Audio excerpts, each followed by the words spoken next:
నమస్తే. బీఆర్ఎస్ పార్టీకి మరొక షాక్ తగిలింది.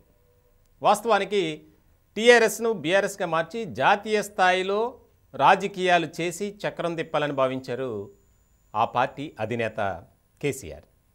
ఇట్లాంటి క్రమంలో పార్టీ పేరు మార్పు దేశంలో కొన్ని రాష్ట్రాల్లో చాలా కీలకంగా దాన్ని చేయాలి అనే ఉద్దేశంతో రాష్ట్ర కార్యాలయాలను ఏర్పాటు చేశారు. దానిలో భాగంగా ఆంధ్రప్రదేశ్లో కూడా ఓపెన్ చేశారు.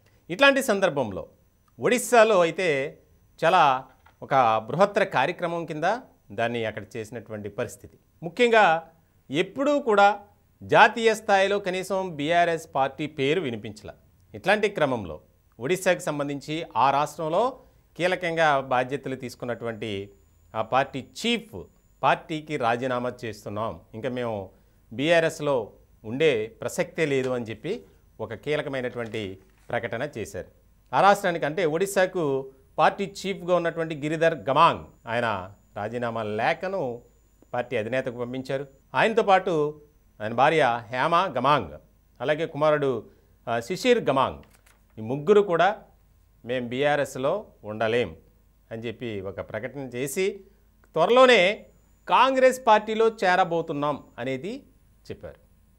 చాలా కీలకంగా మారాలి. ఇప్పుడు వాస్తవానికి ఏదైతే ప్రాంతీయ పార్టీగా ఉన్నటువంటి టీఆర్ఎస్ను రాష్ట్రంలో రాజకీయాలు చేయలేక, అలాగే జాతీయ స్థాయిలో రాజకీయాలు మరింతగా మనం ముందుకు తీసుకువెళ్ళాలి, ఒక చక్రం తిప్పాలి అని భావించినటువంటి గులాబీ దళాధిపతి కేసీఆర్కు ఇదొక డ్రాబ్యాక్ అనే చెప్పాలి.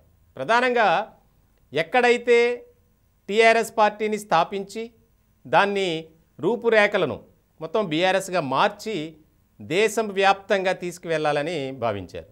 అయితే అది వర్కౌట్ అవ్వలేదు. ఇలాంటి సందర్భంలో ఇప్పటికే తెలంగాణ వ్యాప్తంగా బీఆర్ఎస్కు వీచినటువంటి ఎదురుగాలి మనం చూసాం. చాలామంది సీనియర్లు ఒక ప్రతిపాదన తీసుకొచ్చారు. మన పార్టీ పేరులో తెలంగాణ అనే పదం లేకపోవటం వల్ల ఈ పరిస్థితి వచ్చింది, మళ్ళీ యథావిధిగా బీఆర్ఎస్ నుంచి టీఆర్ఎస్గా మార్చండి, అప్పుడే మేము కూడా పని చేయగలుగుతాం, ప్రజల ముందుకు వెళ్ళగలుగుతాం అనే ప్రతిపాదన తీసుకొచ్చారు. ఇట్లాంటి క్రమంలో అంటే దాదాపు ఇక జాతీయ రాజకీయాల్లో గులాబీ పార్టీ లేనట్లే అని మనం చెప్పుకోవాలి. ఆంధ్రప్రదేశ్లో కూడా ఏర్పాటు చేశారు గుంటూరులో పార్టీ ప్రధాన కార్యాలయాన్ని. అయితే ఎక్కడా కూడా అక్కడ 2-3 సెక్యూరిటీ గార్డులు తప్ప ఎప్పుడు కూడా తాళాలు వేసి ఉండటమే. ఇట్లాంటి సందర్భంలో ఒడిశాలో తాజా నిర్ణయం ఎవరైతే పార్టీ చీఫ్కి ఉన్నటువంటి వ్యక్తి తీసుకున్నారో, ఇప్పుడు అక్కడక్కడ ఉన్నటువంటి ఆయా రాష్ట్రాల బీఆర్ఎస్ నేతలు కూడా ఆ పార్టీకి గుడ్ బై చెప్పే యోచనలో ఉన్నట్లు తెలుస్తుంది. రానున్నటువంటి పార్లమెంట్ ఎన్నికల్లో చాలా కీలకమైనటువంటి పరిణామంగా ఇది మారబోతుంది.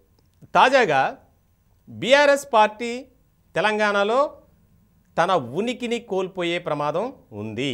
కాబట్టి ఇప్పటికైనా పార్టీ పేరు మార్చి మనం ప్రజల్లోకి వెళ్దాం, పార్లమెంటు స్థానాల్ని మనం ఎక్కువగా గెలుచుకోగలం అనే ప్రతిపాదన తీసుకొచ్చారు సీనియర్ నేతలు.